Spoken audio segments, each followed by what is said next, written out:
we go. Magic. I love magic when it happens like that. So welcome everyone. Sorry, I just about did something wrong there, but I'm so glad I can't see you. It's always the weird thing about webinars is I know I have this audience out there, people listening, you can see me, but I can't see you. And it's always a little bit of an interesting combination. So let's get started. Today I'm talking about agile testing in the enterprise. So I hope it's something that you can use. I'll start with a little bit of an introduction about me. I've co-authored two books, two little tiny small books called Agile Testing and More Agile Testing with Lisa Crispin. The More Agile Testing, that's the second book, has a lot of different stories from practitioners, how they solved their particular problems. And in it, we have two chapters on working in distributed teams and in large organizations. I live in Calgary, Alberta, in Canada, and so that's what this picture is. I'm not sure if anybody has been to Calgary or to Canada. I like this particular picture because it shows green. We've already had snow and white, but it's melted again, hopefully for a while. But I encourage people to send me emails, tweet. My Twitter ID is @JanetGregoryCA. So please reach out, talk to me whenever you feel like it. Now, some of you will be in lots of different types of organizations. You might be in small ones, less than 100 people, or larger, or maybe really big, greater than 5,000 or 10,000 people. Some of you will be working for organizations that might be in the same city, but different buildings. Some of you might be in different cities, the same time zone. Some of you will be working with teams that have a time zone that is 7, 12, 14 hours difference, right? There's lots of different types of organizations. Perhaps you have an offshore QA team, or maybe you have remote members working from home. One of the things to remember whenever you're talking about teams is that everybody has different experiences. So hopefully today I'll be able to give you some ideas if you are on one of those that you can take back to your team no matter what it is. I've worked with lots of different organizations. I've been working with Agile Teams since about 2000. And for a long time I worked with teams as a tester or a coach. But lately I've been working with lots of different organizations across the globe, some of them very large, some of them distributed. And this presentation is a result of some of the lessons I've learned about it. And I think that the testing piece of it is quite an important and critical part. So there's 4 things I'm going to cover, and there's really not enough time in an hour. So I'll skim through the first little bit. The sections 2 and 3, the planning and the testing practices, those are where I want to spend the time and concentrate on. So I'll start with the challenges. Now, when I talk about enterprise organizations, I don't even think that that's a good word for describing large organizations. I imagine the word enterprise stems from ERP applications, enterprise resources planning, right? Perhaps something like SAP. Regardless of where the word started from, that's the word I'll be kind of using today. Agile teams, and I'm going to be talking about agile teams, right? So small co-located teams are Agile's sweet spot, truly are. It's easier to have communication channels. It's easy to create the norms and values that are important in an Agile team. However, as soon as we start scaling up. As soon as we start applying it to large organizations, we have much more difficult problems to solve, especially like communication on distributed teams.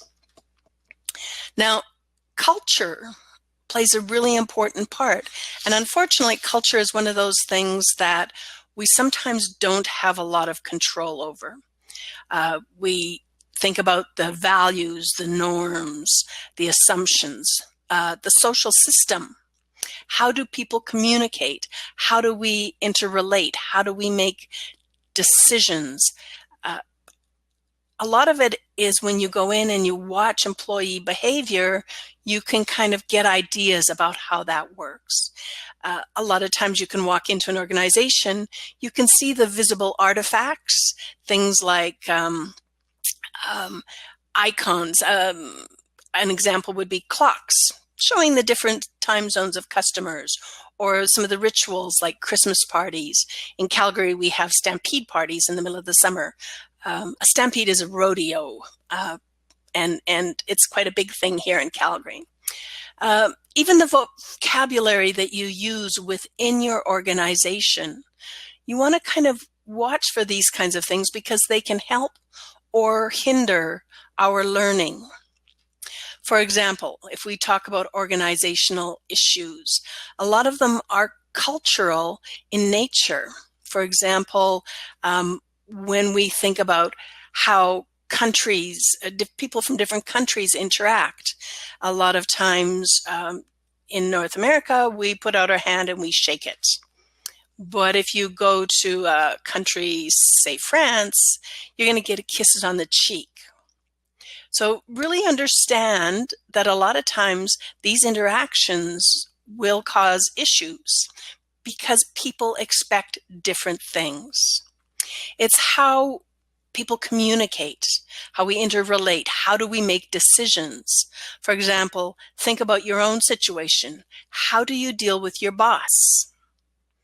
Does he or she come into your space, or do you always have to go into theirs?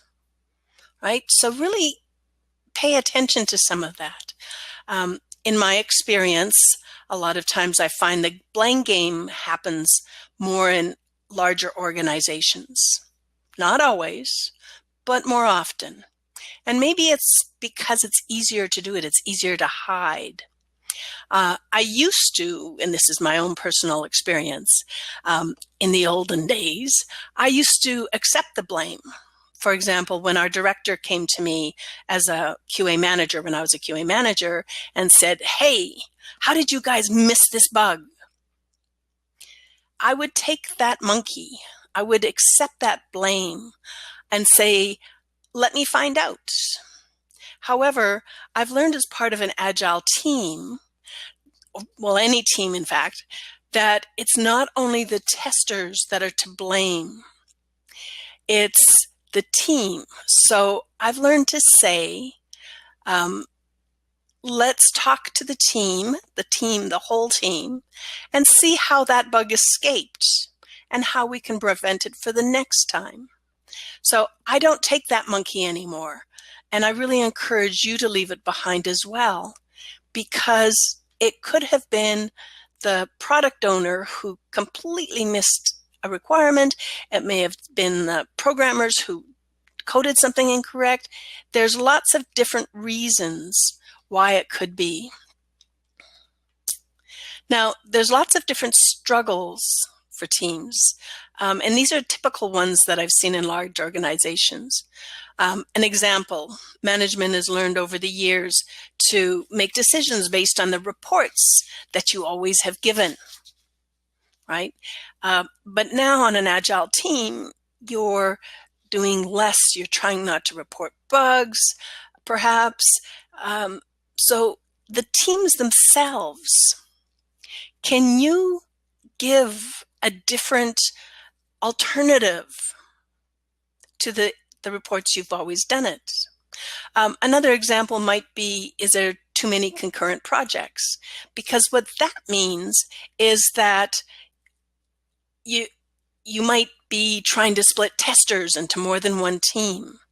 Things like that usually don't work very well because then you're trying to juggle and you don't do justice to either team. Now, testing is hard. Large organizations tend to have controls in place to ensure consistency. These controls develop over years as the company grows, tries to solve specific problems. Perhaps organizations are reluctant to change because it's worked for them in the past. So one example might be enforcement of a quality model such as CMMI.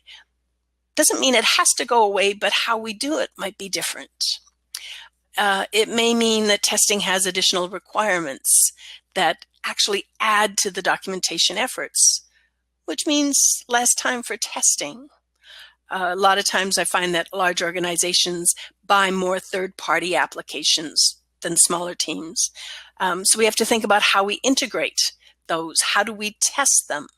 It probably means more end-to-end testing and harder automation efforts. So we really need to be thinking about how do we do that? These are problems that need to be solved. These are some examples of some of the issues faced by testers in large organizations. It's not by any means the end and I'm sure I've missed some, but it gives you some ideas. Now, so let's talk about planning for testing because that's really an important thing. Planning happens throughout. We don't have a great big upfront idea that we're going to do all of this stuff. We plan as we go. So I'm going to try to share some ideas. Now, testing is a team problem. If you take nothing else away from that, really think about what that means. A lot of times we have component teams, which means that perhaps one team does the user interface, another team does the business logic, and then you try to integrate them. In Agile, we try to have feature teams so that a team is responsible for testing the feature, right? And if you don't, you have to have a little bit more emphasis on what that means. Now, you really need to think about whose job it is to make sure that the stories are testable. I believe it's the team's issue. So testers, programmers, product owner, really asking questions like, how are we going to test this? The feature, so a feature has many stories, right? So we can test individual stories, but we need to be able to test the feature, which is a business capability that the customer can actually use. So understanding who tests what. Now, if we think of large organizations, right, these enterprise organizations, we likely have more than one team working within a release. So when I talk about release planning, that's considering that you might have more than one team working on that release, which is, in my experience, what I see. So we have to think about planning at the different levels. So each team is responsible for delivering their own feature, but a lot of times you have dependencies between these teams. For example, maybe there's Team C is a core platform team that works with libraries and feeds those libraries to several applications. Or feature X that Team A is doing has a dependency on feature Y that Team B is doing.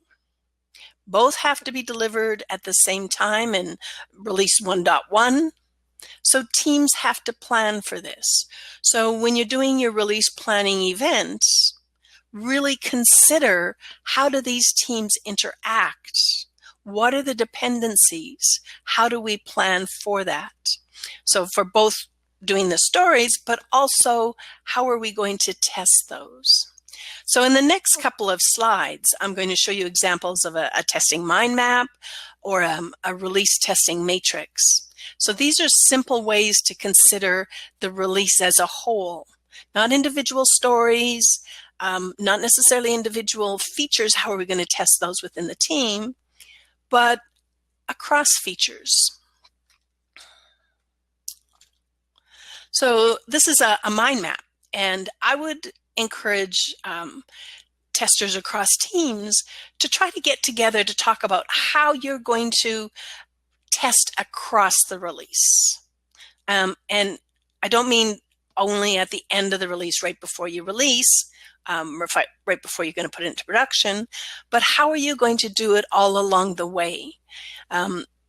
In many organizations, I see releasing quarterly, for example, in these enterprise systems, releasing quarterly. So every quarter, how are you going to get together and make sure that works? How can you push that testing earlier so that it's not all at the end?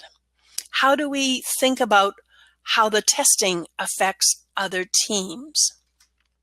Right? We have to constantly ask ourselves, how do we do it across teams? This is a test matrix. These ideas, by the way, are in that book, More Agile Testing, but a test matrix is nothing new. Testers know how to do these things. I've had success doing a really high level matrix. So for example, this would cover a release, a small release, but the features, so store customer information in this example, or add to a shopping cart, those are features that are done by perhaps different teams, perhaps the same team, but they might be done by different teams, and perhaps there is some kind of dependency between the two of them. But I list the features. So when we do our initial release planning event, whatever that looks like to you, I'd walk out of there and I would list the features that we're going to do as the release, right? And then I'd have a workshop, perhaps using the mind mapping tool, or perhaps just thinking about what testing types, testing conditions, I don't care what you call it, but what do we need to think about in testing? So that would go across the top. So in this example, I've got data integrity, look and feel, calculations, currency. The next step would be to gray out the ones that are not applicable. So for example, in this example, that sounds weird, look and feel. In calculate shipping charges, it's grayed out. That means I don't really need anything for look and feel because it's under the covers. There's no change to the usability. Once I have that grayed out, so it's a spreadsheet with black and white and the grayed out squares, I could be happy. The value is in the planning. The colors is just a way to show progress, right? So people who like to see the progress are people like project managers or perhaps VPs, people who aren't involved in the day-to-day testing and building of the product. It's a high level. It's not individual stories. It would just mean that, yeah, we've tested the look and feel for store customer information. It's good to go. It looks good, right? It's more of a, how do we feel about it? This kind of thing works really well at a high level. Again, think levels of detail. Really consider things like, so releases, a release might have many features, features have many stories, stories have many tasks, right? So think about what that means and how it works with your system as a whole. Planning at the release level for multiple teams really becomes critical. It's not good enough to test for your team feature only. Now, if for some reason you haven't been able to deal with the dependency before you get into your story, into your iteration, right? So you will find that you have dependency on another team. I encourage teams to just kind of stop, think about it, get up, pick up the phone, send an IM. I don't care how you communicate, but talk to the other team, resolve that dependency. How are you going to deal with it? It might mean that maybe you mock it out for this iteration so that you can connect in the next iteration, but talk about it. That is what is really important. A friend of mine was doing they were installing SAP. And so they had done all of their due diligence. They had done all of their, they knew what they were supposed to do. But the contract team that was running the testing decided not to do a full user acceptance test to save time. But what happened was this friend of mine, they decided to do a quick, just end-to-end test before anyhow. With their customers. They decided to do this on the side because she worked for that company, was not part of that consulting company. What they found was there was a dependency that they missed, and it was a hard dependency. So part of the organization, Team ACE, for example, was creating invoices, but the people who were reading the invoices, they had two different methods of creating and reading. So the invoices couldn't pass through the system. It ended up delaying them 3 weeks anyhow. So it's important to talk about those dependencies beforehand. Now, this looks like a really busy picture. Don't get scared about it. What it is just talking again about integrating as often as you can. Ideally, integrate daily using the same code base. A lot of times organizations don't do that, though. They choose to branch their features or something else. But the very least you should do is be running a full integration regression suite as often as you can, at least at the end of every iteration, right? The earlier you do it, the better. So you may want to take advantage of economies of scale. So those bottom green, that bottom green row, the release testing and planning, economies of scale would say, if I have to do a lot of device testing, maybe I have a big test lab, how often can I get the features in, the integrated features, so that we can test as often as we can, right? Some of those types of testing don't make sense to do within those agile teams because of the overlap of external resources or something else. So really think about what makes sense for you. Of course, you have to think about also if we find a bug there, how do we get it back to the team? How are we going to handle it? There's lots of different ways. There's no magic way. It adds communication issues no matter what you do, but something to think about. Now, testing as a team problem, right? You have to go back and think about it, who's on your team. Now, I'm going to guess that if you're in an enterprise organization, large or distributed, your team isn't going to look like this. One product owner, one small co-located team. It probably looks more like this, right? Perhaps you have two teams, multiple product owners. You want to start thinking about, do you have dependencies between them? Maybe you have, I call it an extended family.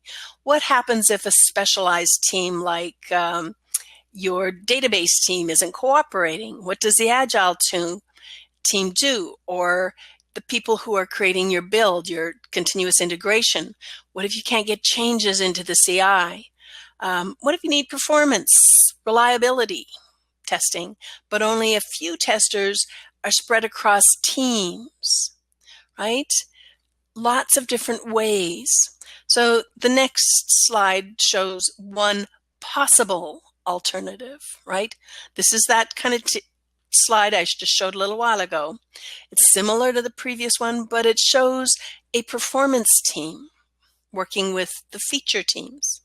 So part of product development, but testing early, one feature at a time, right?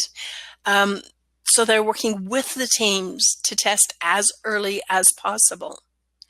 Now, a note here, feature teams are those agile teams. Team A is ultimately responsible for making sure their features work.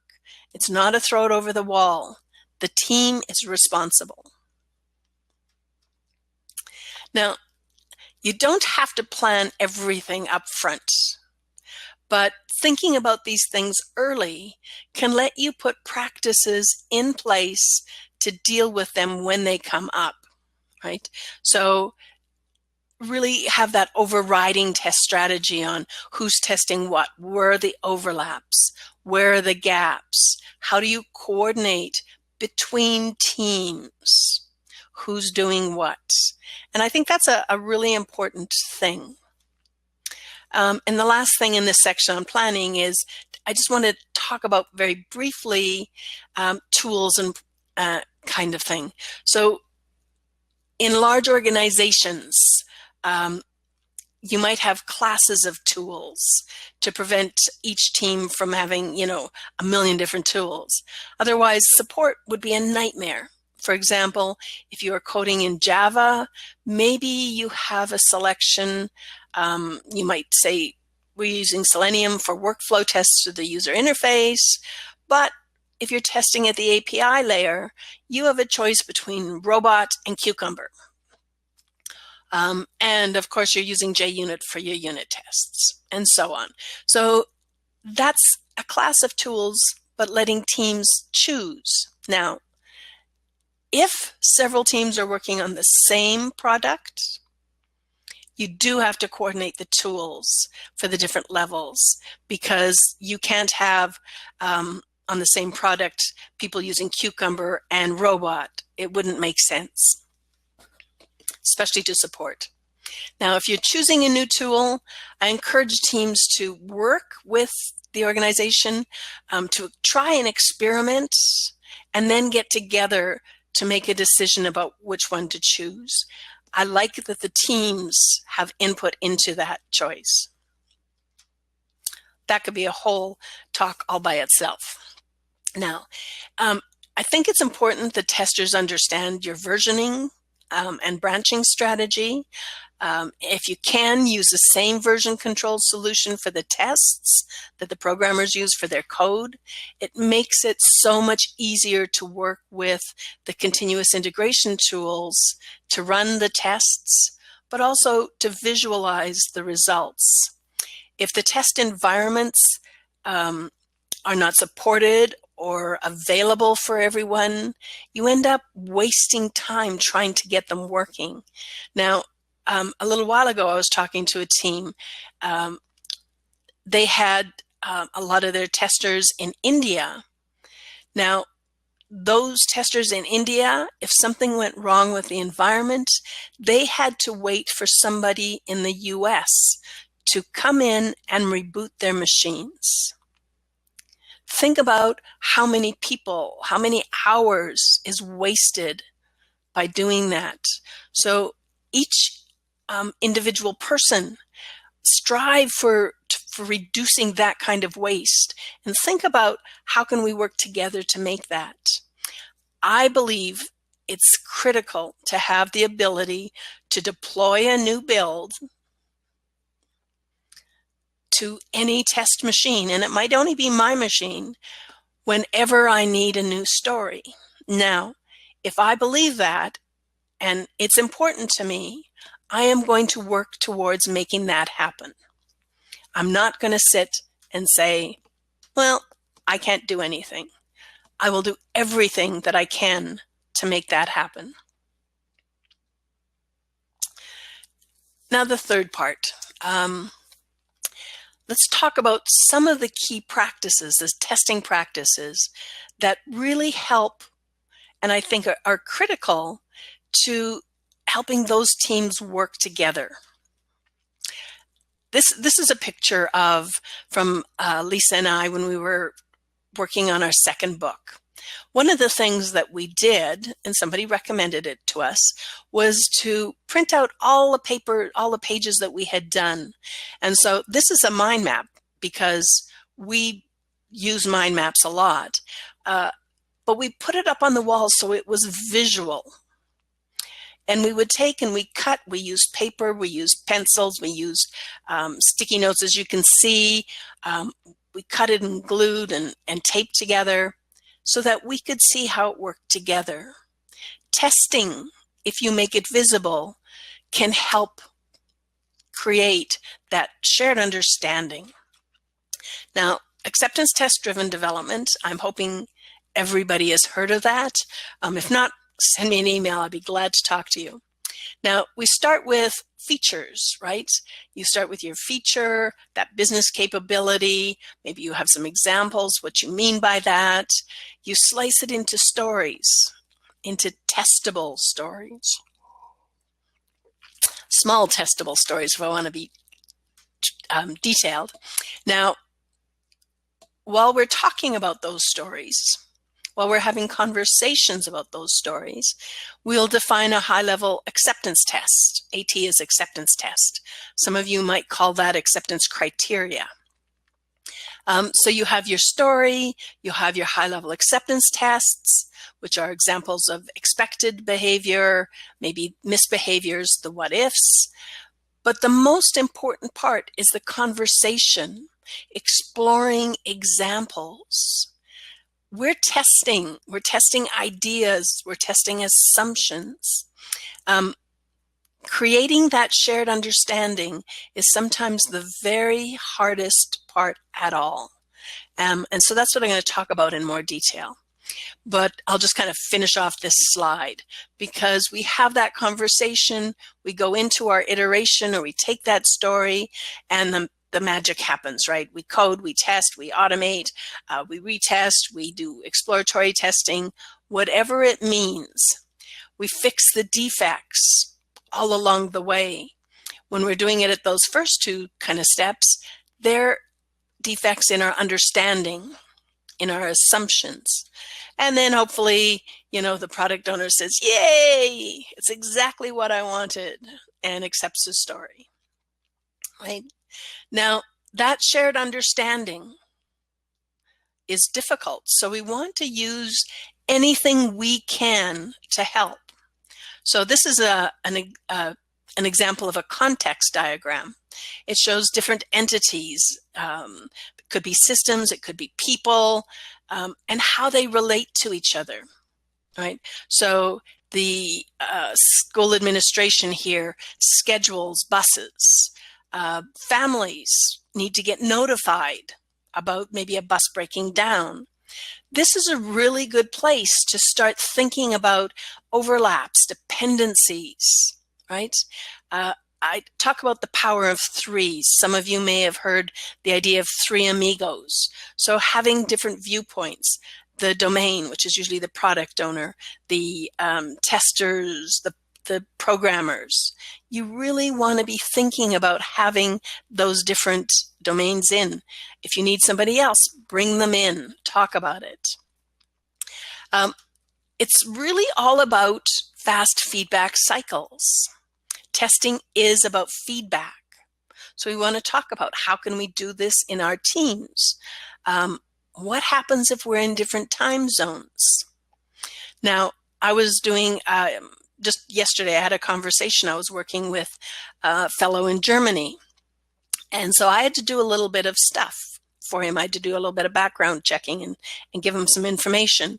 So I was able to do it during my day, have it ready for him when he woke up the next day. That's using time zones to your advantage. The disadvantage comes when you're working and you need an answer now. If you are an hour apart, you usually can solve that. If you're 8 hours apart, it makes it harder. If you are 14 hours apart, even more difficult. But start to think about what can you do? So I had a product owner that lived in France. So there was an 8-hour time zone difference. I used a lot of desktop sharing tools. So when when I wanted to demo something quickly, I would just show him. I'd share my screen, very much like we're doing now. And when he wanted to test something, to accept a story, I would turn control over to him so he could actually use our test environment to test the story. You have to be inventive sometimes. Don't sit and wait, make it happen, right? But again, really think about how can we remove those assumptions. I think that tests are a really good way to start.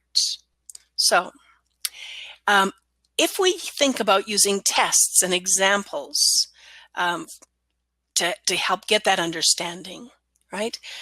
It should be easy, right? Any example we give should encourage more conversation. So if we create a function to add two numbers together, pretty simple example, right? We add 2 plus 1 equals 3. This is an example. It can go straight into an automated test if I liked. So that gives me something. But what if I looked at another example and said, what happens if I use 2.0 plus 1? I would expect 3.0. Then we're going to start having a conversation about, do we need to show decimal places? Right? What happens if I have a 0 at the end of the decimal place? Do I expect to show that 0, or do we drop that 0? What are the number of decimal places we want to show? Do we assume that it's all zeros if we don't specify? What happens if I have a negative number and I go, -2 plus 1? How do I show that? What are we going to do? Examples takes the guessing out of the way. It should encourage that conversation. So I think it's especially important when we have distributed teams, because I just can't walk over and ask somebody. Really think about what this might mean. So having those tests, having those examples, working through them before you start working on a story is really important. Now, if you can't walk over and talk to them, really do think about sharing your desktop. Even if it's in different buildings and you're in the same story, really think about what you can do. Exploratory testing solves a problem that we have, because no matter how hard we try, we cannot think of everything in advance. So we use techniques like exploratory testing, right? You can also explore in groups. A book I recommend highly is Explore It by Elizabeth Hendrickson. And I don't have it on my resources here, but I will put it on before I do put this up to SlideShare. So Explore It by Elizabeth Hendrickson, a great book on exploring. Lisa Crispin, my co-author, they talk about group hugs, which is just a way of exploring in groups, having people work together. I find pairing works really, really well. So you have to work a little harder when you're in distributed teams, but figure out how to do that across teams, right? So there's a lot of different things to think about when we're talking about effective testing. I'm not going to go into details here because I could go on and on. This is, again, another talk all by itself. But really think about how you can remove those dependencies, what is absolutely necessary, and what do you really need to know. Those are the things that is at the base, and then try to figure out how to do it. Again, a team problem. Really understand how your team can work with these ideas. Get that commonality to start talking to get that shared understanding. So the last part that we're going to finish up here with is just the idea of sharing is caring. I think for Agile teams, one of the biggest benefits is the transparency, right? The transparency works only if we share the information and if it's visible to everybody. We don't have so many walls, or sorry, we don't have, if you're on distributed teams or in large organizations, sometimes you can't put it up on the wall and everybody can see it. So you have to be inventive. How do you make it visible? So transparency, when everybody has access to the same information, it means less blaming.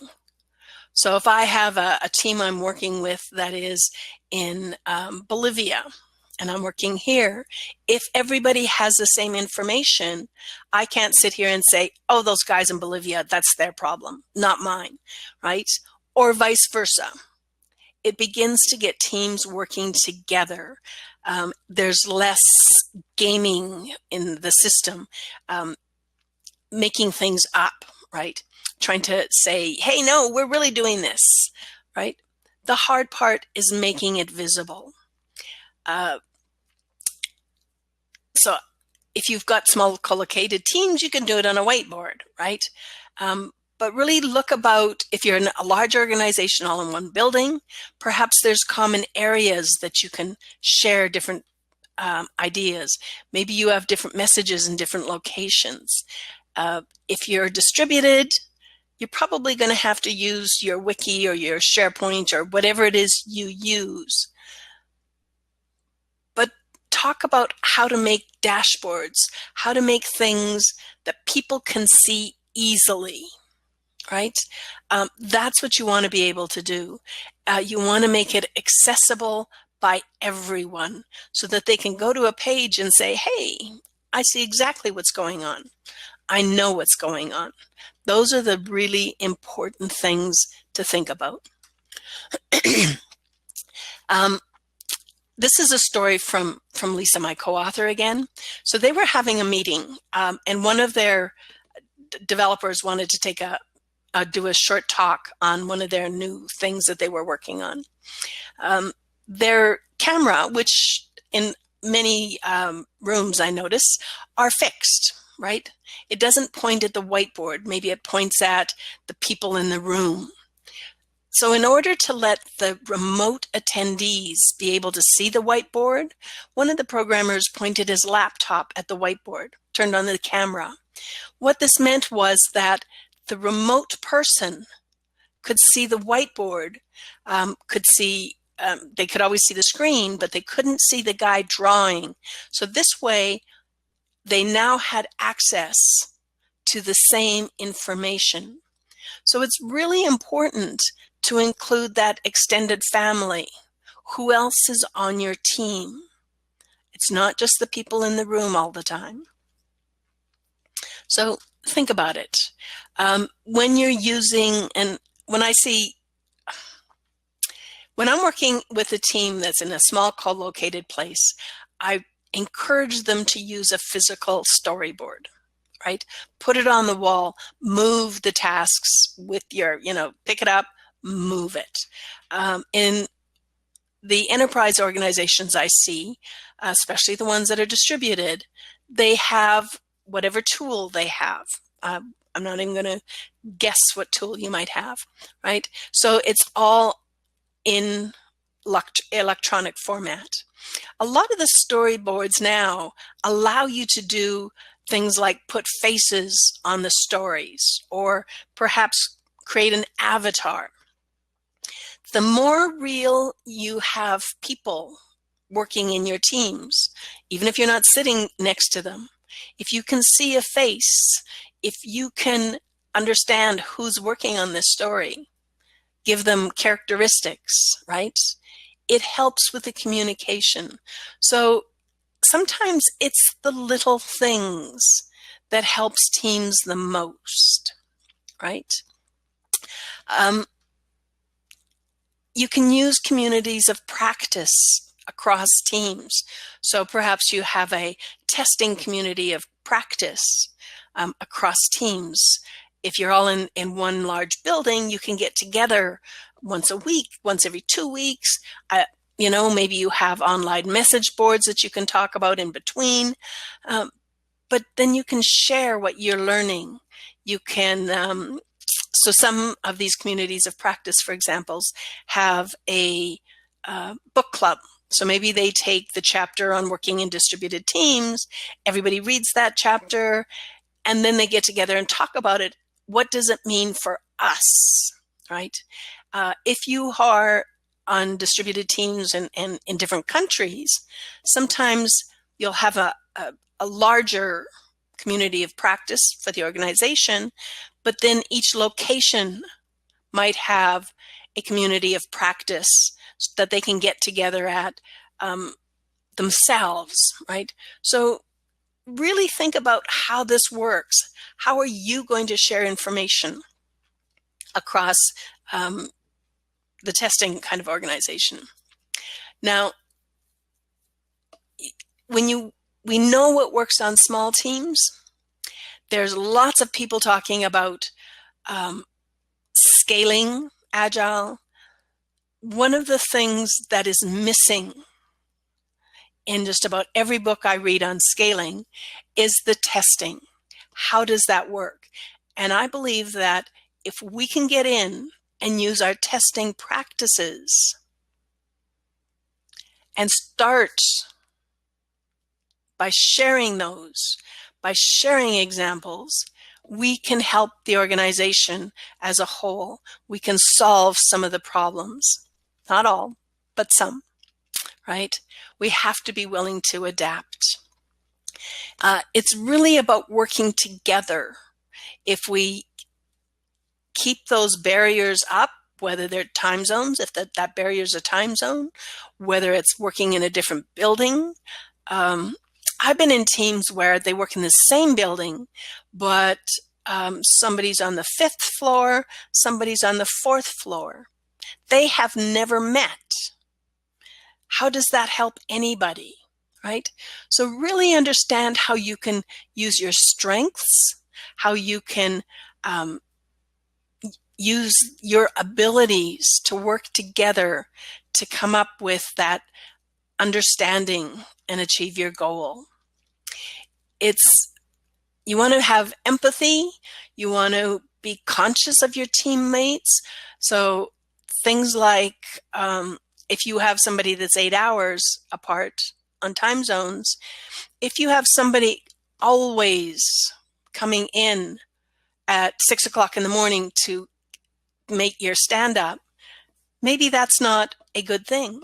Talk to say, how can we share that? I talk about sharing the pain, which maybe one day a person comes in at 7 o'clock, maybe the next day somebody stays later. How can you share? And the only way to come to consensus, the only way to actually solve these problems is by having retrospectives and really experimenting with different solutions. There's no one right way. Every team will be different. So I'm going to kind of leave it with that. So we have some time for questions. But think about, how are we going to achieve our quality?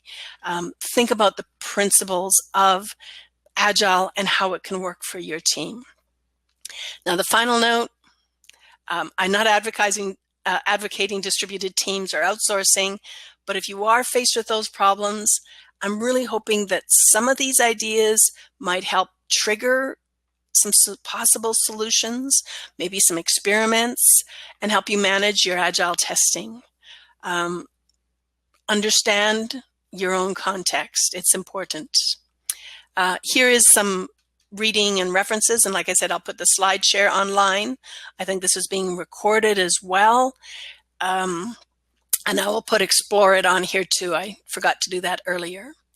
The last thing I want to talk about is I do have 2 ebook codes to give away. Our publisher's been very nice to grant us that. It's for the collection, which is both of these in ebook form, and they they kind of work together. It's kind of cool. So one links with the other one as such. Now, if people that ask questions today, please send me an email, janet@agiletester.ca, and I'll randomly pick 2 names from the people who ask questions, and I will send you the ebook, the number so that you can get it. All right. And with that, we'll go to questions, but I'll kind of leave this up in case. And also you can check out this Agile Testing Fellowship. It's how we give courses around the world, if you choose. So I open it up for questions. It's back to you. And now I quit sharing my screen. Is that true? You can leave it as it is. Okay. Okay. So people can see all your information. People are kind of shy. I did the first question. I hope you can follow up. So okay. My question is like, can you give us some tips and tricks on how you do like a agile transition on a company that like that likes and see value on test evidence? On test evidence. So I think the key is to think about what do we mean by test evidence, right? So if we can put automation in place, right? If we can take our automation and we make those results visible. So let me take an example. So if I'm testing at the API layer and I make my tests business readable. So if I'm using something like Cucumber, I can show people what data is going in. I can show people what the test is. I can see the results.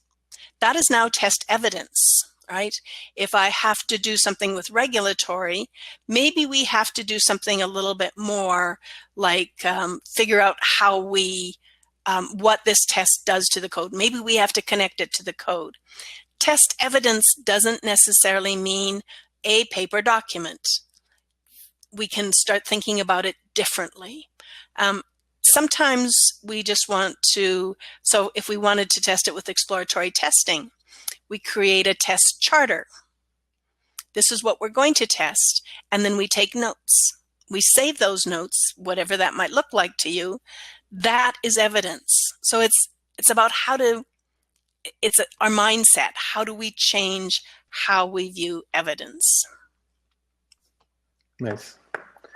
Really nice. Okay, we have another question from Alexa. What do you think about the role of QA chapter lead? What this can do for the team and the organization? A QA chapter lead? Yes. I'm not sure what's the QA chapter lead. I don't understand what that term means. QA chapter lead. Is it like a test manager kind of role, maybe? Yeah, maybe. I think is that like, what it might be? Yeah, I think like when you have like chapters, like the same company, and you have like. Okay, so it would be what I would call a test manager or a QA manager. Mm-hmm. I think what their role ends up changing is they're not involved in day-to-day operations of an agile team, right? They don't know really what's going on in there. They become really important for help sharing information across teams, maybe those communities of practice. Really involved in that, helping teams be able to share those things, supporting the testers on where they could find more information, becoming a practice lead. The other place that I can see them really helping is helping to coordinate those teams to think about their dependencies and how they're going to test together. Right? It's not doing the testing, but helping them learn to work together to coordinate that. So I think there's a couple of really important things that they can be doing, but it's not getting down into the team level and what they're doing. We have another one from Rodrigo. Okay.